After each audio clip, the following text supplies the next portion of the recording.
Hello everyone, আসসালামু আলাইকুম। আমি মুজিফুর রহমান, আপনাদের সবাই স্বাগত জানাচ্ছি আজকের নতুন লেকচার ভিডিওতে। আজকে আমরা দেখব সিস্টেম অ্যানালাইসিস অ্যান্ড ডিজাইনের ওয়াটারফল মডেল। তো প্রথমে জেনে নিই ওয়াটারফল মডেলটা কী। তো waterfall model was the first SDLC methodology to be introduce, মানে এসডিএলসি অর্থাৎ সফটওয়্যার ডেভেলপমেন্ট লাইফ সাইকেল। এটার প্রথম যে মডেলটা পাবলিশ হয়েছিল সেটা হচ্ছে waterfall model.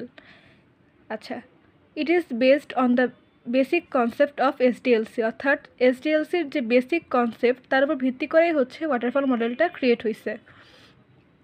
The waterfall model illustrate the software development process in a linear sequential flow, অর্থাৎ ওয়াটারফল মডেলটা হচ্ছে সফটওয়্যার ডেভেলপমেন্ট প্রসেসকে ইলাস্ট্রেট অর্থাৎ বর্ধিত করছে কিসের মাধ্যমে, যে লিনিয়ার সিকোয়েন্সিয়াল ফ্লোর মাধ্যমে, অর্থাৎ লিনিয়ারলি এটা হচ্ছে সিকোয়েন্সটা আমাদের যাবে। একটু পরে আমি ওয়াটারফল মডেলের চিত্রটা দেখাবো, তাহলে আপনারা ইজিলি এই জিনিসটা বুঝতে পারবেন। যেহেতু লিনিয়ার সিকোয়েন্সিয়াল ফ্লোর মাধ্যমে হচ্ছে এটাকে ইলাস্ট্রেট করা হয় সেজন্য এটাকে আরেকটা নামে ডাকা হয়। ওয়াটারফল মডেলের আরেকটা নাম হচ্ছে linear sequential life cycle model. এই যে এটা হচ্ছে ওয়াটারফল মডেল। এখানে কী কী আছে? Requirement analysis, system design, implementation, testing, development আর মেনটেনেন্স। এই যে এই ফ্লোটা একটা পানির ঝর্ণার মতন, সেই জন্য এটাকে বলা হয় যে ওয়াটারফল মডেল। এবার আমরা দেখে নিই ওয়াটারফল মডেলের অ্যাডভান্টেজেস অ্যান্ড ডিসঅ্যাডভান্টেজেস। অ্যাডভান্টেজেস হচ্ছে simple and easy to understand and use, মানে এটাকে হচ্ছে simple and easy to understand, মানে বোঝার জন্য খুব সহজ এবং ইউজ করার জন্য খুব ইজি। আচ্ছা, ক্লিয়ারলি ডিফাইন ফেজেস, অর্থাৎ আমরা যে এগুলো হচ্ছে একটা ফেজ, প্রতিটা হচ্ছে ফেজ, এই ফেজগুলো খুব ক্লিয়ারলি ডিফাইন করা আছে। আর ইজি টু ক্লাসিফাই, অর্থাৎ এর ক্লাসিফিকেশনটা আমরা ইজিলি বুঝতে পারছি যে কোনটার পরে কোন স্টেপ আসছে। প্রথমে রিকোয়ারমেন্ট অ্যানালাইসিস করবে, তারপর সিস্টেম ডিজাইন করবে, তারপর সেটাকে ইমপ্লিমেন্ট করার পর সে টেস্ট করে দেখবে, তারপর সেটাকে যদি সমস্যা থাকে ডেভেলপ করবে, মেনটেনেন্স, মানে একদম ক্লিয়ারভাবে এটাকে ক্লাসিফাই করা যাচ্ছে। আর ডিসঅ্যাডভান্টেজেস হচ্ছে যে not the best choice for complex and large project, অর্থাৎ আমরা শুধুমাত্র এই ওয়াটারফল মডেলটা একটা স্মল প্রজেক্টের ক্ষেত্রে ইউজ করতে পারবো। যদি কমপ্লেক্স বা লার্জ কোনো প্রজেক্ট থাকে তখন আমাদের ওয়াটারফল মডেলটা কিন্তু কাজ করবে না।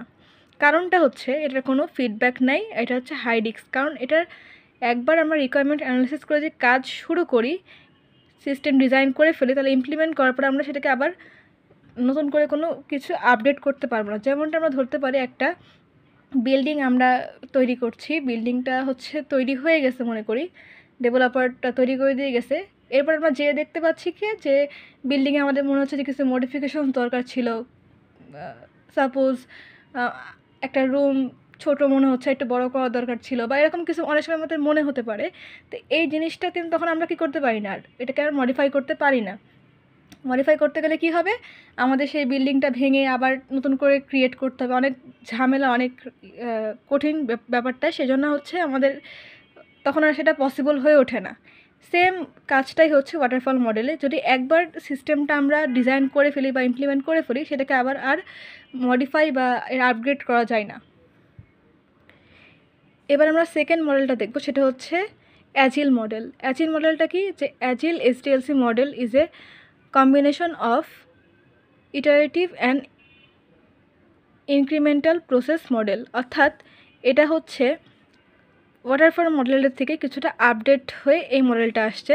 এখানে চাইলেই আমরা যে কোনো জায়গায় হচ্ছে আপডেট করতে পারবো, চেঞ্জ করতে পারবো, যেটা ওয়াটারফল মডেলে পসিবল ছিল না, এটা হচ্ছে সেটা পসিবল করতে পারছে অ্যাজিল মডেলটা। এই যে এখানে হচ্ছে exploration, planning, iterations to the first release, মানে অর্থাৎ এখানে আমরা প্ল্যানিংটা করার পরে আমরা চাইলে এখানে চেঞ্জ করতে পারবো অনেকবার ইচ্ছা করলে। প্রোডাক্টনাইজিংয়ের সময় আমরা চেঞ্জ করতে পারবো। দেন হচ্ছে মেনটেনেন্স প্ল্যানিংয়ের সময় আমাদের থাকবে। এটার হচ্ছে অ্যাডভান্টেজেস হচ্ছে ফ্রিকোয়েন্ট ডেলিভারি, অর্থাৎ এর যে ডেলিভারিটা সেটা খুব ফ্রিকোয়েন্টলি হয়, কারণ আমরা আমাদের চেঞ্জেসগুলো একজন ক্লায়েন্টের সঙ্গে কথা বলে সেটাকে চেঞ্জ করতে পারি, বা ক্লায়েন্টও চাইলে তাদের রিকোয়ারমেন্টটা চেঞ্জ করতে পারে, বা তাদের মনে হতে পারে যে এখন এটা না করে এটা করা ভালো, এটা এই মডেলটার মাধ্যমে সম্ভব। আচ্ছা, face to face communication with client, যেটা বললাম একটু আগে যে ক্লায়েন্টের সঙ্গে আমরা কথা বলতে পারি সেটা। আর চেঞ্জেস, অ্যাডভান্টেজ হচ্ছে এগুলোই। চেঞ্জেস মানে কি আমরা যে কোনো প্ল্যানিং চেঞ্জ করতে পারি যে কোনো মুহূর্তে এই মডেলটা ইউজ করে। আর ডিসঅ্যাডভান্টেজ হচ্ছে লেস ডকুমেন্টেশন, অর্থাৎ বারবার চেঞ্জ করার জন্য আমাদের কী হয়, ডকুমেন্টেশনটা বারবার চেঞ্জ হয়, অনেক সময় ডকুমেন্ট করাও হয় না, এটা একটা ডিসঅ্যাডভান্টেজ। আর মেনটেনেন্স প্রবলেমটা কেন হয়, যে একবার যে মডেলটা আমরা ক্রিয়েট করছি সেটাকে যদি বারবার আপডেট করা হয় সেটাকে মেনটেন করতে অনেকটা মানে কঠিন হয়ে যায়, ব্যাপারটা অনেক জটিল হয়ে যায়, কারণ একটা স্ট্রাকচার থেকে সেটা মেনটেনেন্সটা ঠিক করা হয়, দেন যখন স্ট্রাকচারটা আবার চেঞ্জ হয় তখন আমাদের মেনটেনেন্স যে প্রসেসটা সেটা কিন্তু আবার চেঞ্জ করার প্রয়োজন হয়, সেই জন্য এটা একটা জটিল প্রসেস, সেই জন্য এটা হচ্ছে অ্যাজিল মডেলের ডিসঅ্যাডভান্টেজ।